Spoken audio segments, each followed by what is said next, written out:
Cinema ఎలా అనిపించింది bro? అయ్యో సామి ఏముందయ్యా గామి, నిజంగా చాలా బాగుంది. నిజంగా డిఫరెంట్ ఎక్స్పీరియన్స్ చేశాను.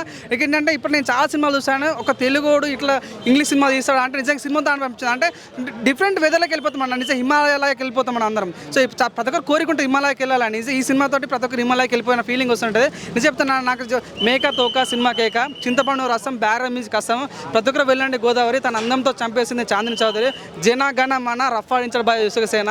సో నిజంగా చాలా కొత్తగా అనిపించింది అన్న. నిజంగా నేను చెప్తున్నా 3+ ఉన్నాయి ఆ సినిమాకి. ఏంటంటే బ్యాక్గ్రౌండ్ మ్యూజిక్ చాలా బాగా అనిపించింది. మన కేజీఎఫ్ చూస్తాం కదా, తందాని అని ఒక సాంగ్ ఉంటుంది. సో అదొకటి కానీ అది గోపెన్ నిత్యం అట్లాంటి సాంగ్స్ ఏంటంటే వస్తుంటాయి పోతుంది. ఈ సినిమా కూడా ఒక సాంగ్ ఉంటుంది, ఎమోషనల్ సాంగ్, అది వస్తుంటుంది పోతుంటే మాకు శివుని సాంగ్ ఉంటుంది, అది కూడా వస్తుంటే పోతుంటుంది. కానీ నాకు అనిపిస్తుంది అన్న, ఫస్ట్ హాఫ్ కొద్దిగా హీరోని చూపించే విషయంలో కొద్దిగా లాగ్ అనిపిస్తుంది అన్న. నిజం చెప్తాను, హీరో ఎవరు, అసలు ఒక అమ్మాయి ఏడుస్తుంటుంది, అమ్మాయి ఎవరు, ఒక మంది ఒక డిఫరెంట్ ప్లేస్లో ఉంటారు, ఆ ప్లేస్ ఏంది అన్నది సినిమా కొద్దిగా లాగ్ అనిపిస్తుంది, డైలమా ఉంటాము. కానీ సెకండ్ హాఫ్ వచ్చేసరికి నిజంగా ఇదే ఆ స్టోరీ అన్న ఫీలింగ్ వస్తుంది. సేమ్ మన కంచెలే ఫాలో సిమోసం కన్నా. సో అన్నీ ఒకటి అన్న ఫీలింగ్ వస్తుంది. ఓవరాల్గా అయితే నాకైతే డిఫరెంట్ ఎక్స్పీరియన్స్ నేను చేశాను ఫీలింగ్ వచ్చింది. First of all cinema story ఏంటి అనేదన్నా. సో నిజంగా అంటే ఒక టచ్ అన్న, ఒక మనిషి ముడితే తను విపరీతంగా డిప్రెషన్కి వెళ్ళిపోతాడు, అది అనేది స్టోరీ.